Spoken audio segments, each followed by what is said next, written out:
Bom dia a todos, meu nome é José Eduardo Minucci Vinck, sou acadêmico do 8º semestre do curso de Agronomia da Universidade Federal de Santa Maria e vou falar um pouco sobre a fenologia de cultivares de soja.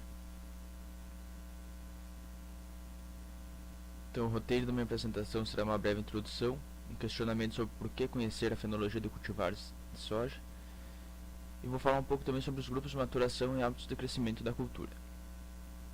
Então, o que é a fenologia? A fenologia é um ramo da ecologia que estuda os fenômenos periódicos dos seres vivos e suas relações com as condições do ambiente, seja a temperatura, seja a umidade do ar, fotoperíodo, ou seja, a caracterização do desenvolvimento de uma espécie num determinado ambiente.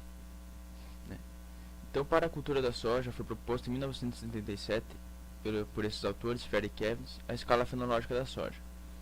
E ela se caracteriza por duas fases, a fase vegetativa e a fase reprodutiva.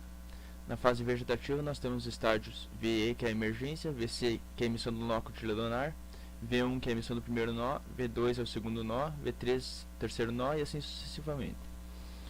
E os estádios reprodutivos, que se caracterizam pelo R1, que é o início do florescimento, R2, que é o pleno florescimento, R3, o início da formação das vagens, ou ponto de canivete, R4, que é a plena formação das vagens, R5, o início do enchimento dos grãos, R6 é o pleno enchimento das vagens, R7 é quando se inicia a maturação fisiológica e R8 que é o ponto de colheita, que é quando atinge a maturação plena. Então, por que conhecer a fenologia dos cultivares?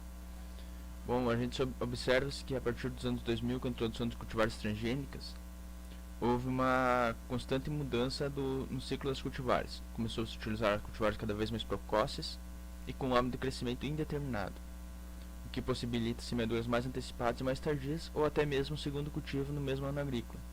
E o que se observa é que um manejo da cultura não acompanhou a evolução dessas cultivares. Portanto, há necessidades de estudos sejam analisados que descrevam esse crescimento, desenvolvimento e a capacidade produtiva dessas novas cultivares em diferentes ambientes. Então, um dos fatores que influenciam o ciclo, crescimento e desenvolvimento da soja são os grupos de maturação, que representam o ciclo da cultivar relacionado a uma determinada latitude. E esses grupos de maturação são espécies com uma numeração que variam de 0 até 10. Então, cultivares com menores grupos de maturação vão se caracterizar por se adaptar a latitudes maiores. Por exemplo, aqui para o Rio Grande do Sul, latitude em torno de 30 graus, é semeado cultivares com grupo de maturação entre 4,5 até 7. Enquanto que próximo à linha do Equador, se recomenda o cultivo de cultivares com grupo de maturação alto, próximos a 10. Outro fator que interfere no desenvolvimento da soja é os hábitos de crescimento. Os dois principais é o determinado e o indeterminado. O hábito de crescimento determinado, uma cultivar com hábito de crescimento determinado, ela cessa a emissão de nós, ou seja, ela encerra o período vegetativo após o início do florescimento. Então, ela para de vegetar e inicia o período reprodutivo.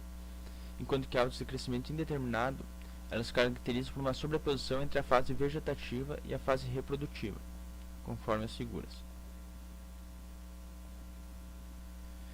Então, aqui para Santa Maria, o que se observa é que cultivares com menores grupos de maturação, como a NS 4823 comparado com a Codetec 219, elas apresentam um ciclo cada vez menor. E o atraso da semeadura também ocasiona um encurtamento do ciclo, independente de cada cultivar. Portanto, o que se observa também é que cultivares com hábito de crescimento indeterminado, como a NS 4823 e a BMX potência, apresentam um período de sobreposição da fase vegetativa e reprodutiva muito maior do que cultivares com hábito de crescimento determinado, como a Codetec 219 e a BRS 246. O que se observa na grafura em verde.